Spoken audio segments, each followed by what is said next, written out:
સુરતના પાંડેસરા વિસ્તારની આહિરબાવ સોસાયટી 2 માંથી એક ચોંકાવનારો વિડીયો વાયરલ થયો છે। સુરતના પાંડેસરા વિસ્તારમાં એક શાકભાજી વિક્રેતા જાહેરબા રોડ પર ભરાયેલા ગંદા વરસાદી પાણીમાં શાકભાજી ધોઈ વેચતો હોય તેવો વિડીયો વાયરલ થયો છે। આ વિડીયો સામે આવતા સ્થાનિક લોકોના સ્વાસ્થ્યને લઈને ગંભીર સવાલો ઊભા થયા છે। પ્રાપ્ત માહિતી અનુસાર પાંડેસરાની આહિરબાવ સોસાયટી 2 પાસેનો આ વિડીયો છે જે હાલ વાયરલ થઈ ગયો છે।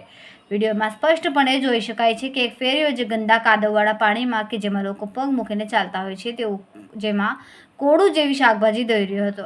આ ધોયેલી શાકભાજી તે સીધી જ પોતાની લારી પર ગોઠવીને વેચવા માટે તૈયાર હોય તેવું વિડીયોમાં દેખાય છે।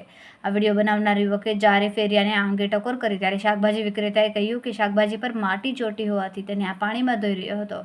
જોકે આ સ્પષ્ટતા સંતોષકારક ન હોવાનું લોકો માની રહ્યા છે।